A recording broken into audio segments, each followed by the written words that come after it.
Well, good morning. Thank you, David and Gerry, very much for joining us and coming to talk about your book, which is titled Social Murder. So, can you tell our audience a bit about your background and your research interests? I'll start with David and then go to Gerry. So I've worked in this world of health and public health research for over 30 years, I'm afraid, specifically 25 years in public health research.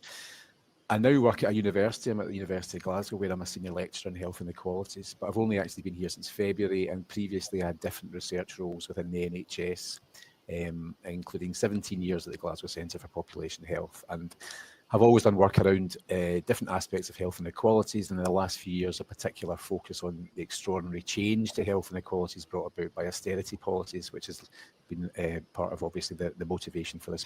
So I was a GP originally many years ago in Paisley, and I retrained in public health, and for a long time I ran a research team for the National Public Health Agency in Scotland, and as part of that role I was, I guess, partly responsible for leading a research team whose duty it was to describe and explain the trends in health and health inequalities in Scotland. And so this led myself and David and other colleagues to focus in a little bit more on why life expectancy had stopped improving in Scotland, but also across the UK from around 2012 onwards. And this book that we've just published is a sort of culmination of all of that work and an attempt to try and summarise all of that research in a more accessible way and for a broader audience. That's interesting that you say you were a GP before and then you went into public health. Did you feel that you could do more in public health than being a GP? Well, I probably wasn't a very good GP, so doing anything else probably was better for the population's health. But yeah, there is a sort of cliche, but there's a truth to it that as a GP, you end up trying to treat poverty and unemployment and social problems with pills. And that becomes quite frustrating, both for patients and for the GP quite quickly. So you can do some good, but you're limited in what sort of span of control you have. So I was always interested in looking at public health and sort of moving my career in that direction. And certainly you have got more scope to discuss the broader economic issues that drive the health of populations. And that's obviously what this book's more about. So perhaps maybe both of you want to answer this in different ways, but what was it that made you decide to write this book? Well, there's a number of motivations, I think. Obviously, we were doing a lot of work in this area, and it's obviously helpful to kind of pull together all the different bits of research that have been done so they're all available in one place. But I suppose the biggest motivation is, having done a lot of presentations and had a lot of discussions, is the lack of awareness out there about what's been going on.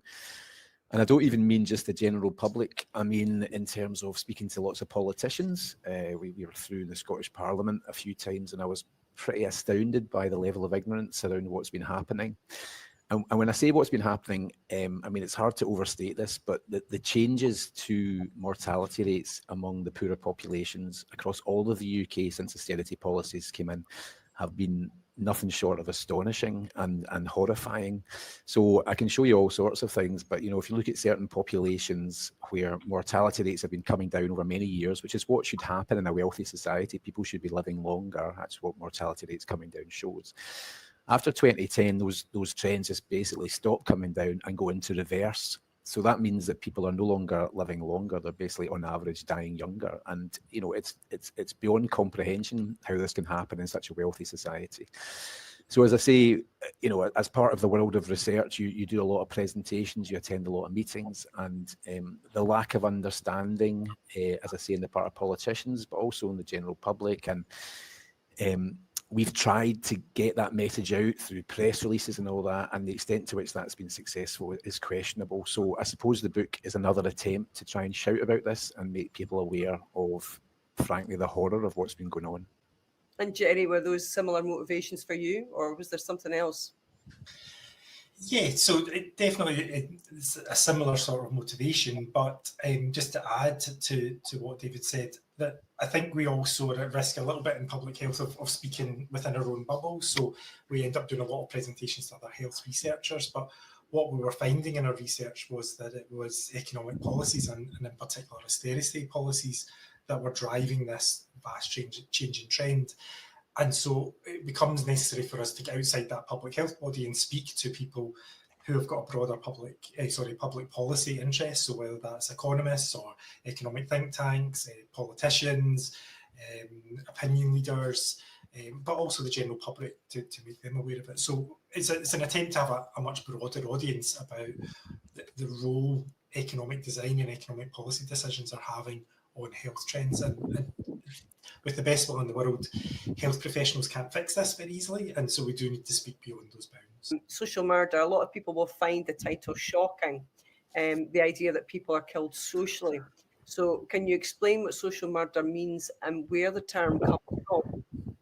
Yeah, so we haven't coined this, I emphasise. So many of your listeners, viewers will know this, but it was used famously by a German called Friedrich Engels. Engels was a philosopher, social scientist, author, and many, many more things besides.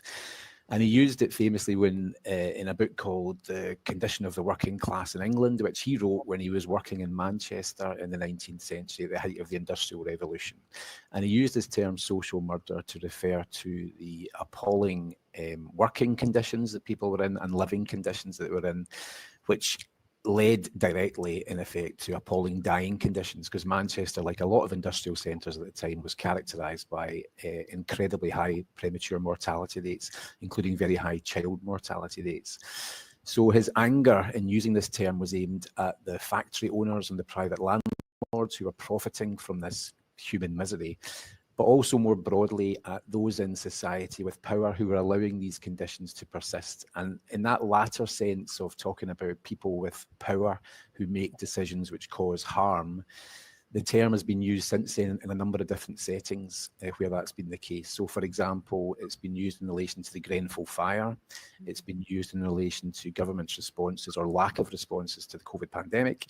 It's been used in relation to different facets of health inequalities, because health inequalities are entirely political. And it's been used in relation to austerity, where particular policies have been brought in by people with power, which, as the evidence shows, and we show in this book, have caused astonishing levels of harm to the population. Well, David's covered a lot of ground there, but I suppose I would just maybe add that the effects of austerity on health were long suspected. So there were people writing about this in the immediate aftermath of the great financial crash in 2007-8, but also in relation to economic policy shifts in Russia during the 1990s when sort of structural adjustment policies were implemented there, and some estimates put it as high as 10 million missing men as a result of the kind of rapid shift to neoliberal policies in the former USSR. So people had long talked about austerity and its sort of associated policy mixes having these really stark negative impacts on health. And yet, those considerations weren't really part of the policy discussions after 2010. And quite quickly, there was a lot of suspicion that austerity was causing harmful health impacts. And yet that evidence wasn't being seen or being read or being included in official reports. But by sort of 2019, 2020, it was really quite clear that austerity policies were the cause of the changed trends, and yet ministers were sort of doubling down on those austerity policies. And if you double down on austerity policies in the knowledge that that's happening, then I think some accountability and responsibility needs to be held there. All of that said, I think, and we'll maybe go on to talk about this, there was and has been, and to some extent remains, some confusion amongst the public health evidence synthesis. And I don't think public health agencies and public health think tanks have covered themselves in glory about how they have approached this question of austerity and life expectancy trends. And so that's given some cover, if you like, for politicians to point towards some ambiguities that I don't think in reality actually exist. Certainly there's a lot of blame that has to be directed towards the economic profession as well. And a lot of the research that was used at the start of the fiscal austerity period in 2010 was provided by very eminent, well-known, respected economists. So there was clearly an economic framework that was supported by orthodox economics to support that. We're going to talk a little bit more detail about the scale of the divergence and life expectancy.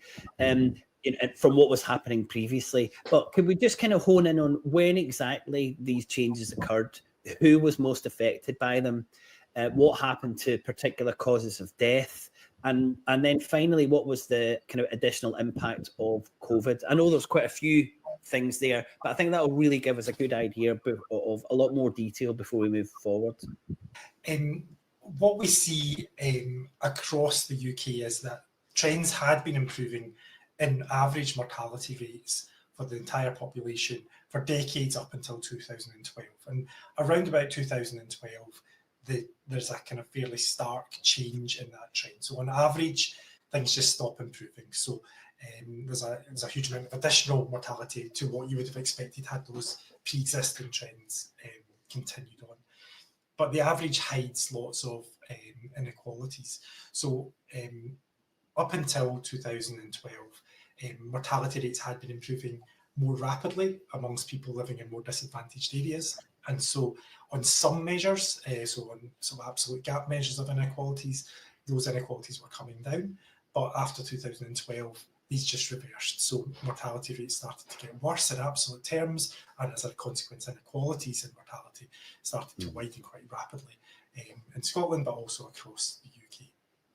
In terms of causes of death, almost every single specific cause of death, whether that's specific cancers or heart disease or liver disease or suicide rates or all of the different specific causes that would go into a death certificate, almost every single one of those trends got worse after 2012. Now, that doesn't mean they were getting worse in absolute terms, but in terms of the rate of improvement before 2012, they were either improving more slowly or they were getting worse in absolute terms. And that's important because if there was only one or two specific causes of death that had changed, then you might be looking at a more specific cause. So you might be looking at something in relation to alcohol or something in relation to tobacco. But because almost every single cause of death changed trends, that indicates a more general exposure that affects multiple different mechanisms and pathways leading to ill health. And finally, it's also worth mentioning that almost every single age group saw this adverse change in trend. So again, some age groups were still improving in absolute terms, but they were improving more slowly. But for some age groups, things were getting worse in absolute terms. So again, it was affecting the whole population. It was affecting almost all age groups, but it was differentially impacting more severely on those living in the most disadvantaged areas. Imagine what Gerry's just talked about in terms of among poorer populations, mortality rates, a line coming down, so it was improving, then it stops within a couple of years of Austerity coming in and starts going in the opposite direction, starts going up a bit. Once you get to 2020, 21, it basically jumps up further because that's COVID hitting. So mortality rates go up again, but that's obviously not the underlying cause of the overall change in the trend. That overall change in the trend has happened 10 years earlier or 8 years earlier. So it's basically a worsening of what was already a really, really bad situation. And you see that across the whole population, but again, particularly among poorer areas where it's adding to an existing horrific problem. Throughout the book, you've gone into quite a bit of detail, but I wondered what was the motivation or the rationale in telling a lot of these stories through individuals. At the start of different chapters, we use various quotations, and in one chapter we use a quotation which is attributed to an epidemiologist called Austin Bradley Hill, and his quote was that health statistics represent people but with the tears wiped off. And I think it's quite a nice way of getting that behind all these statistics that we show, these charts that we show, there are these individual stories of how people are affected. So we do two things in the book. The first, as you say, is we can intersperse all the evidence in the book with 7 individual stories to show how these policies actually affect real people. And we've chosen those 7, or we try to choose those 7 to be representative of different facets of austerity. So from the impact of, for example, the bedroom tax, the impact of cuts to social care services, the impact of cuts to housing services, the pernicious effect of sanctions on people receiving social security, etc., etc. So we do that to try and bring these kind of effects, in a very human sense to life. And also we dip into some of what gets called qualitative research. So obviously quantitative is about the stuff we do with numbers and stats, and qualitative gets more into the accounts of how these things affect people, because it's really, really important that when you show the kind of chart I was talking about earlier with these change graphs, that you understand behind that the individuals and how they've been affected. And it's heartbreaking stuff, the individual stories that we bring in there. And it's as I say, it's to try and get behind just what the numbers show. I'd imagine a lot of people who are reading the book know people who are in similar situations as well. So could we talk about some of the numbers? We spoke about the general trend, and we've got a real kind of clear indication that this is happening at the start of austerity. But let's get some numbers. What exactly were the changes and this change of trend once these fiscal austerity policies were brought in? In terms of numbers of deaths, if you want to quantify it in that way, so we did one study, which we cite in the book, but we published in a journal paper 2 or 3 years ago. And that effectively compared, so the previous trends in mortality, what should have happened if those trends had continued along that line, and then compared that with what actually did happen. And so across, I think it was Scotland, England and Wales, the additional figure between 2010 and 2019 was about 335,000 deaths, I think. Now, other studies have come up with similar but different figures. And I think the point we make in the book is, I suppose, it doesn't really, I mean, there's a lot of caveats around how these figures are derived, which we're very open about in that journal paper. But I think the important point is, it doesn't matter if it's 335,000 or 340,000 or 320,000. The point is, it's a massive, horrific number. The impact of these policies have been absolutely devastating for so many. So again, it's about understanding that evidence. That's the point of writing the book, understanding what has been going on, which I don't think a lot of people do, and thereby try to use this evidence to make the case for different policies. That number's significantly higher than the deaths attributed to COVID, isn't it? That 335,000. So this is a huge, massive number across the UK. It's enormous, and we make that point in the book. That very thing, that it is more than people die from COVID. And while it's absolutely correct that there are 2 big public inquiries into COVID going on, it's absolutely correct, and this doesn't take away from anybody who was affected by COVID, who lost loved ones in COVID, because that's another horrific story. But it does beg the question of why something else has happened, which has had such an impact on the health of the population. And there's not only not a public inquiry, there's virtually nothing. And while we have a new UK government in place, none of all those different social security cuts which have so affected the population have been reversed. In fact, there's just no discussion of that being reversed. So yeah, the numbers are horrifying.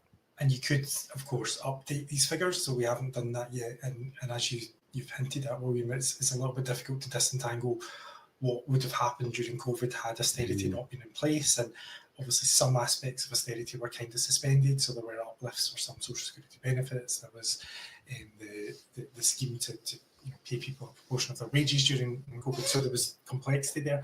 But austerity is still with us now. And a lot of the trends have continued on, as David's described.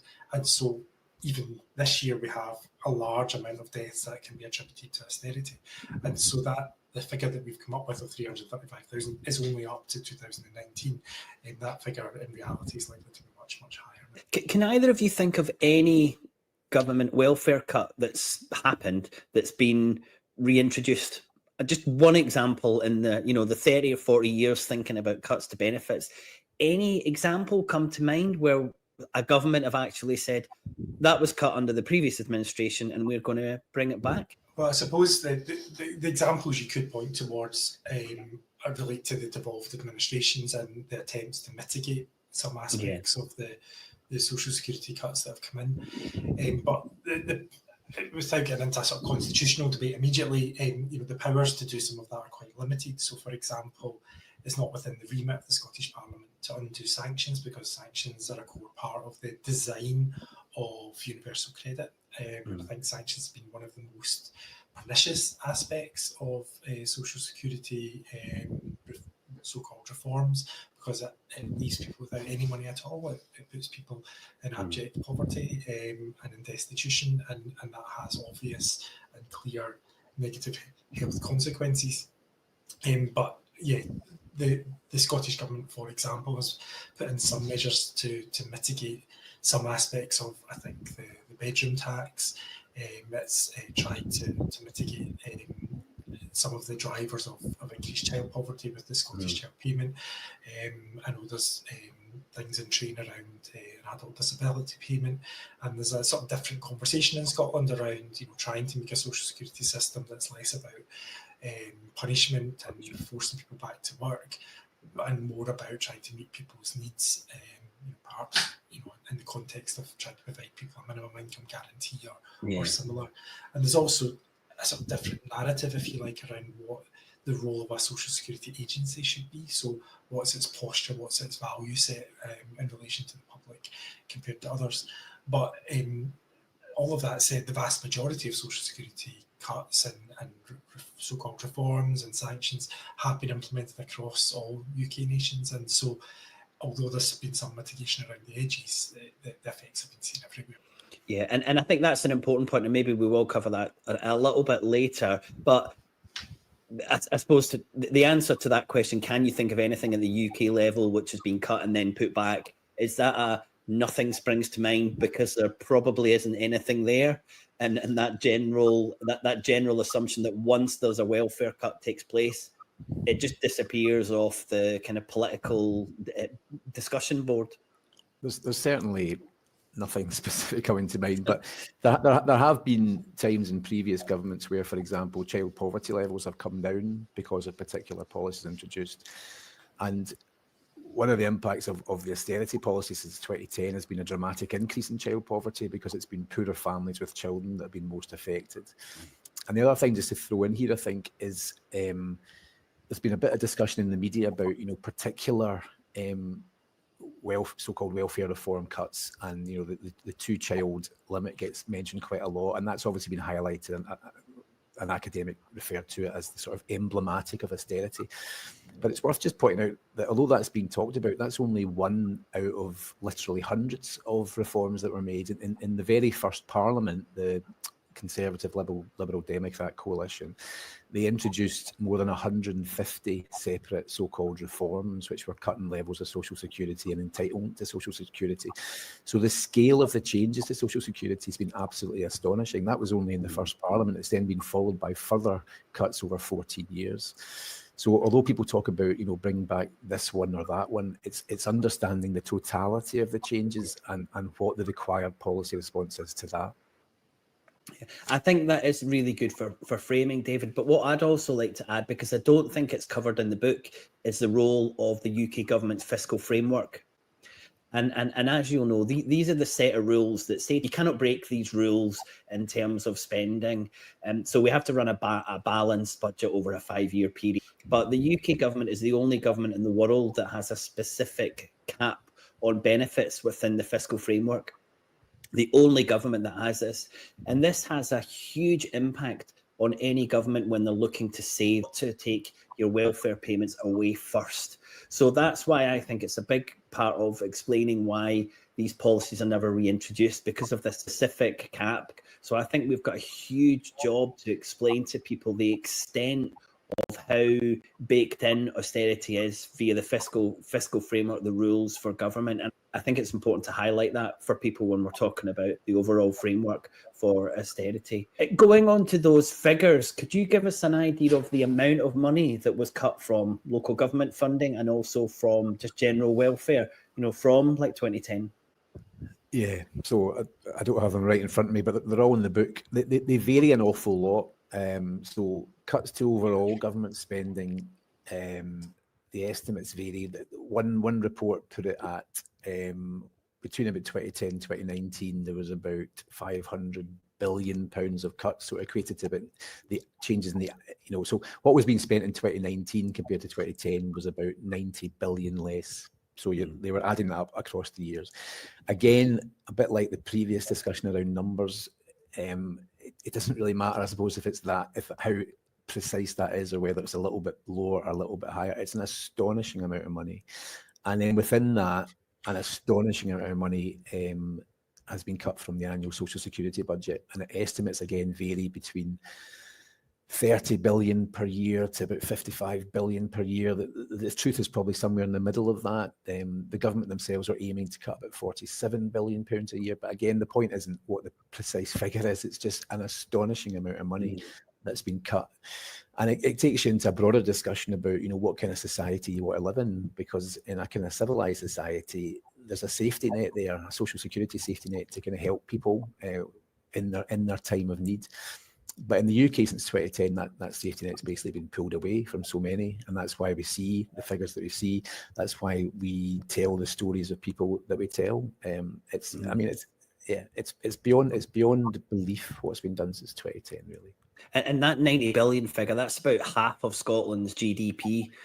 Everything that's produced in Scotland over a year, then half of that was cut from local government funding. So these are huge, absolutely huge figures.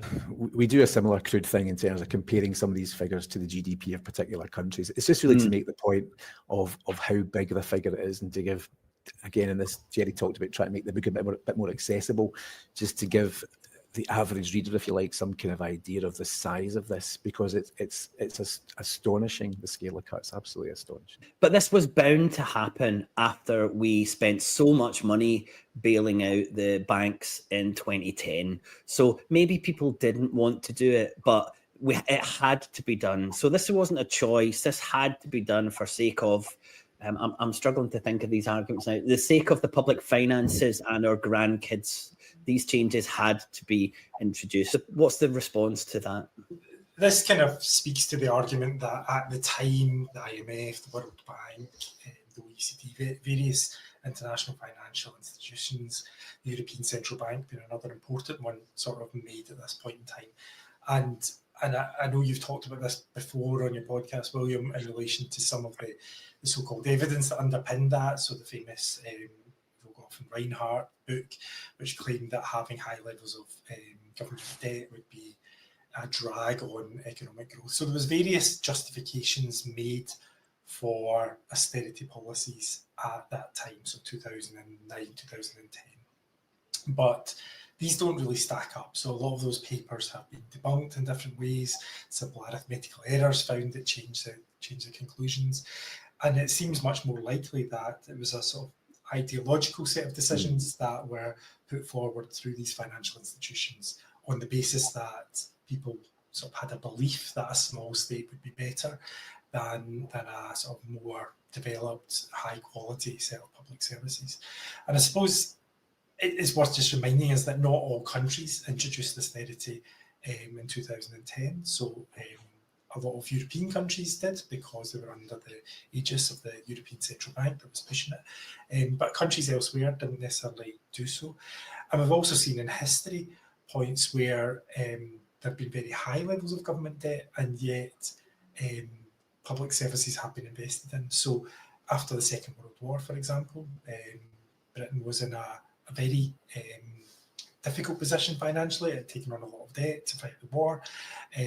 But that was the time where we built the NHS, we built local government, we built state pensions, we built the welfare state in its entirety over the subsequent 20 years. Government debt, or public debt, in 1946 was 250% of GDP. And when we're talking about austerity, we were closer to about 50 or 60% of debt to GDP. So it's a huge difference. Absolutely, and it's worth citing some of these numbers. So Mark Blythe, in his book around austerity, sort of examines some of these kind of historical precedents and thinks through, well, why is austerity implemented so frequently? And it's difficult to come to the conclusion it's to maximise economic growth. You certainly wouldn't come to that conclusion to improve health or social welfare. So that leaves you with the question, well, what is it about austerity that's so attractive to so many different groups? And it's difficult to get beyond a sort of different set of values or a sort of an ideological position. It's become sort of normalised through the media, with the false equivalence of household budgets and government budgets, for example, being one mechanism through which that's kind of been normalised. But it's been really damaging. It's been really damaging for health, as we've described, but it's been damaging for a whole range of other outcomes too. And I don't think it's been necessary. So, yeah, difficult to know what the rationale was for different. The reason for me that I'm on this show, or that we've created this show, fundamentally, if I go right back to it, it's austerity. So I went to see a couple of authors called Vicky Cooper and David White in their book about the violence of austerity in 2017. And even then, their figures were really shocking me. I mean, obviously, I am very political. I was very aware of austerity and following what was doing. But, you know, their statistics were really clear. They describe it as class war. They're quite clear about that. And I would agree with that.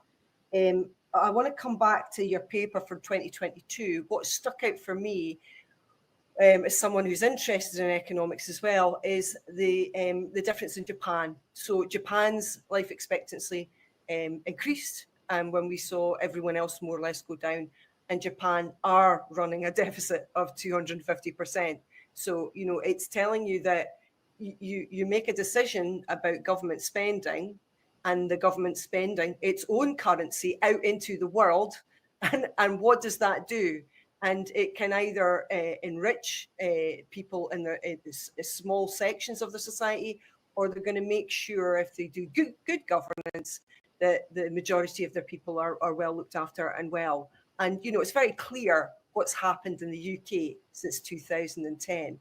And your book and your papers also really make that clear. So I'm really thankful for your work. I just want to say that. And I'm very angry about it all happening.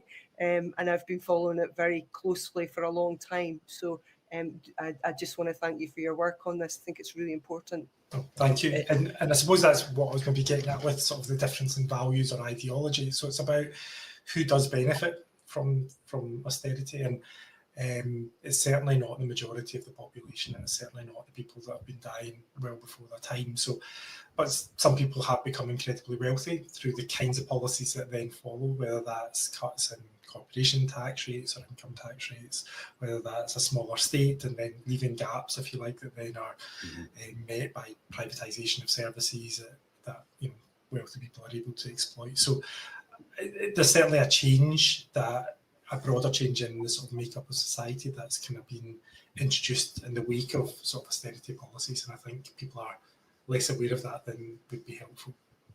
I mean, the other section of society it's been really difficult for are disabled people, and you know the bedroom tax hit them disproportionately. Of course it did.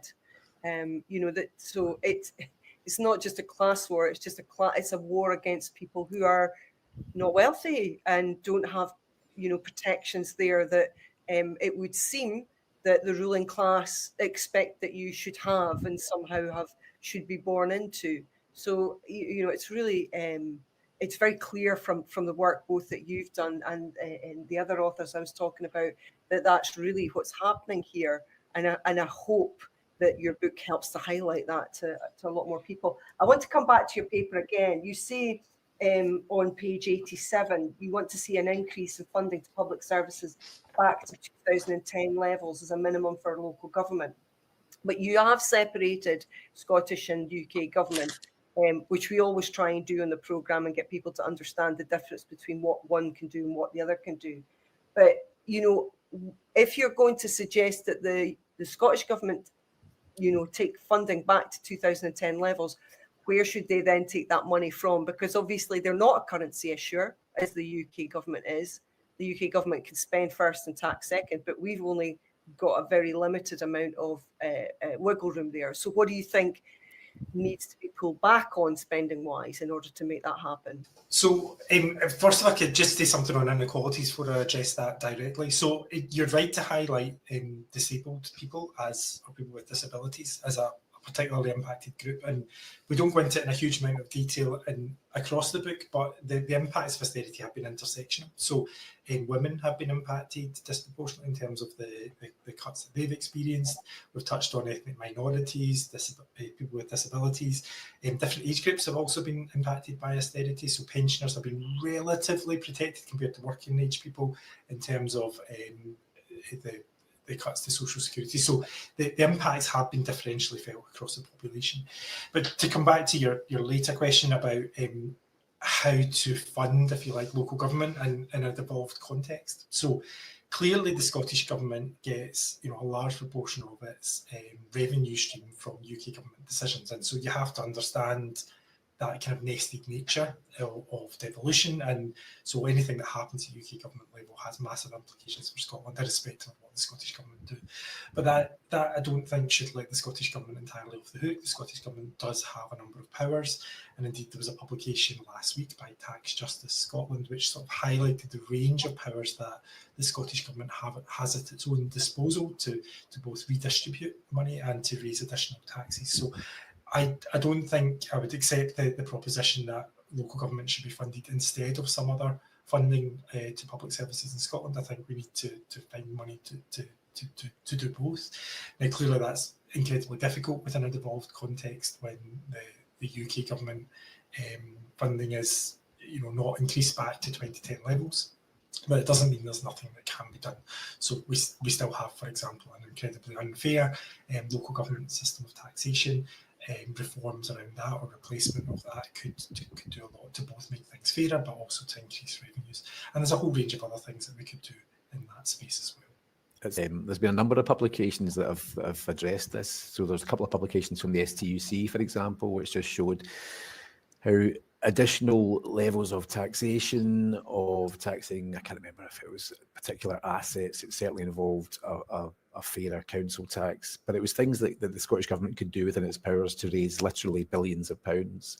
So it's not that isn't there. There's been 2 separate reports published by them. Gerry just mentioned that other report there. There's a lot of stuff out there showing what the government could do with its existing powers to raise money. So they know where to look if they're being asked the question themselves. Yes, I think, for example, the council tax is definitely something that could be changed. I would be concerned that if we tried to change it here in Scotland, that we might end up with another Section 35 where we're told we can't do that. The limits of devolution have been shown to be restricted a lot more recently as well. And the other thing to bear in mind as well is if you increase taxes here, then if that will reduce the block grant. So, there's always a certain amount of control from Westminster about how much money or currency, I would say more clearly, circulates around the Scottish economy. So I think that also has been borne in mind as well by all these organisations. And I noticed that Professor Richard Murphy wrote a response to Tax Justice Scotland just to remind them that some of the asks they were making weren't really possible, and they weren't really possible within the devolved framework as well.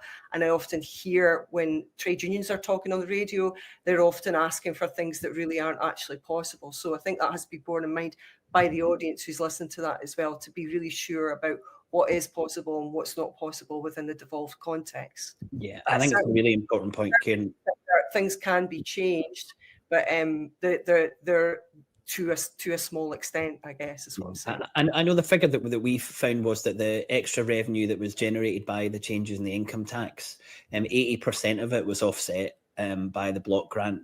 So for every £100, we got 20 of those pounds via tax. So I think that is a significant concern when we're looking to tax. And obviously we would be saying the UK government is the generator, the creator of the currency.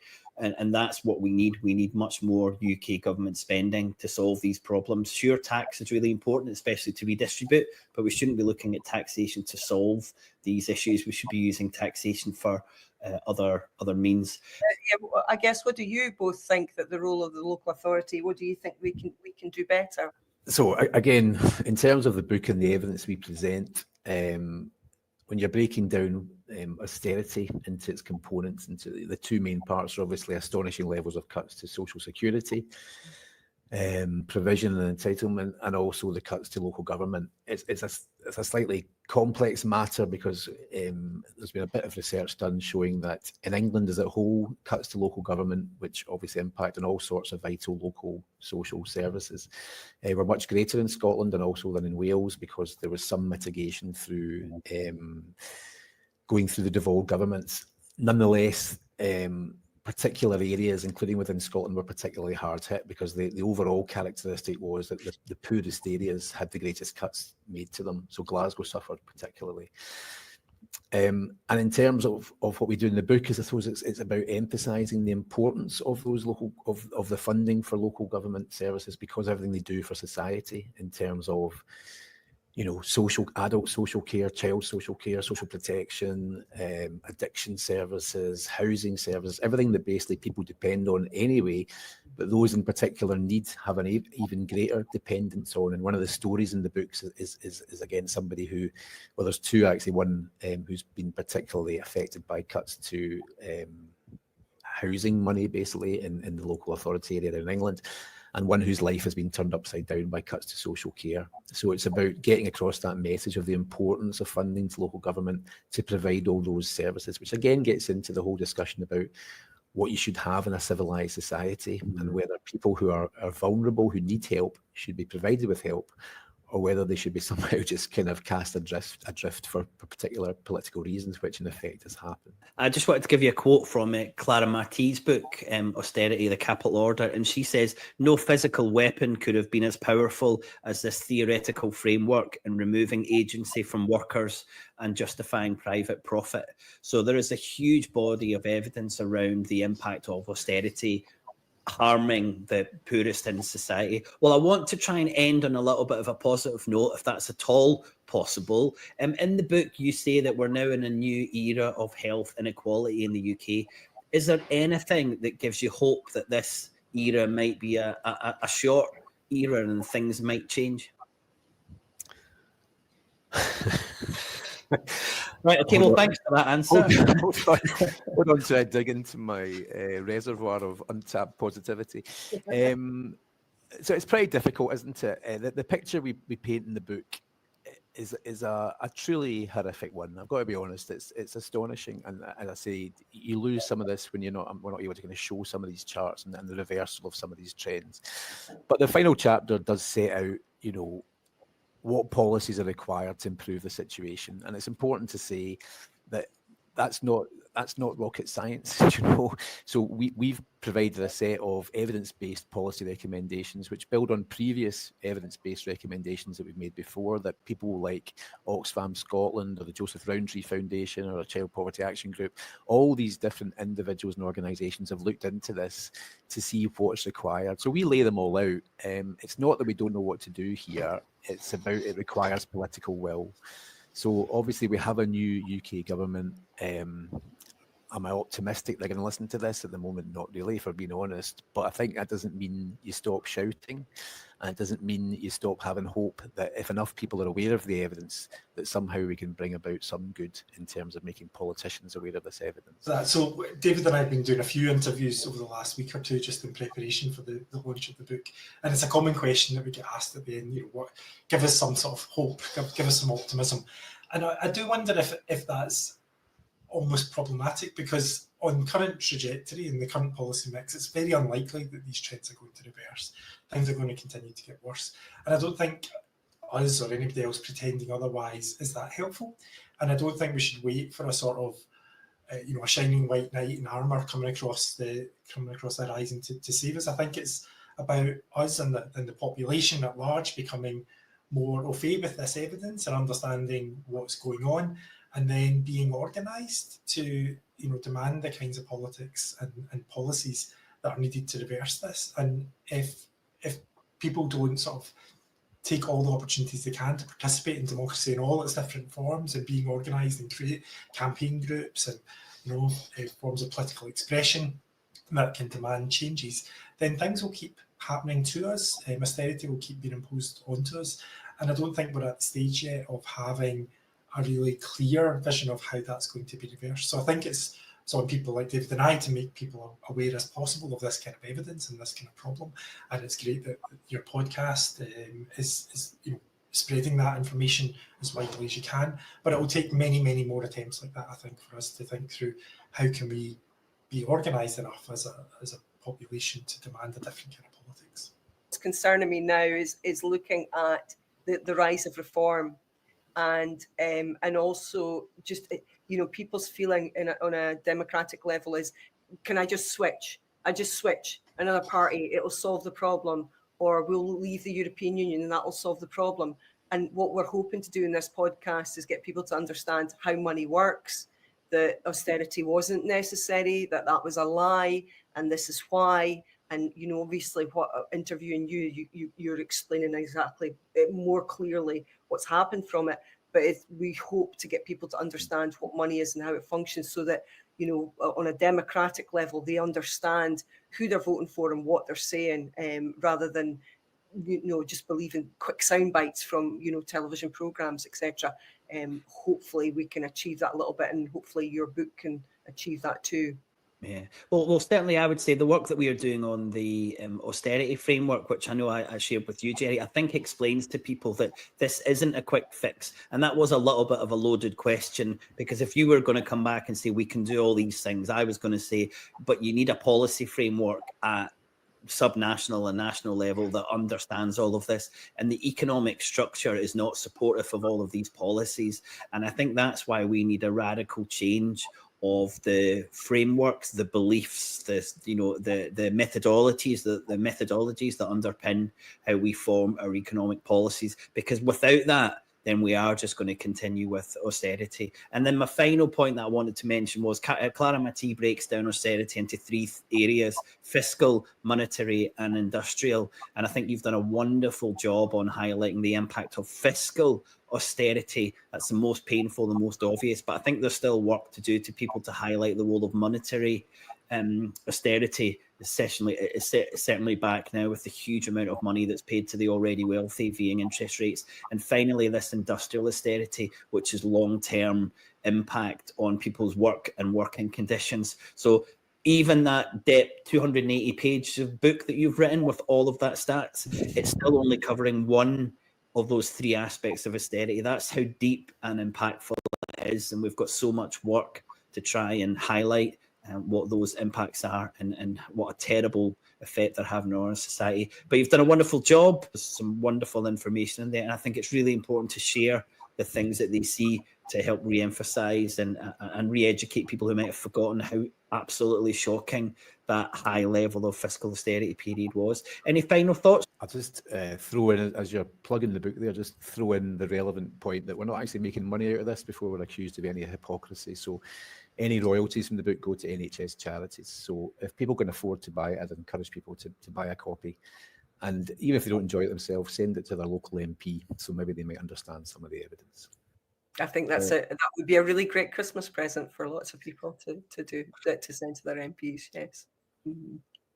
Well, thanks very much. It's been a really interesting discussion. Best of luck with the book. I know this is one of many interviews you're going to do around the work. And on a very selfish note, I'm really pleased that this has come out from Glasgow University, because I think it's a hugely important bit of work that we can add to a lot of scholarly work that's been done on austerity over the last decade or so. So thanks very much, guys. Thanks for having us on. Thank you.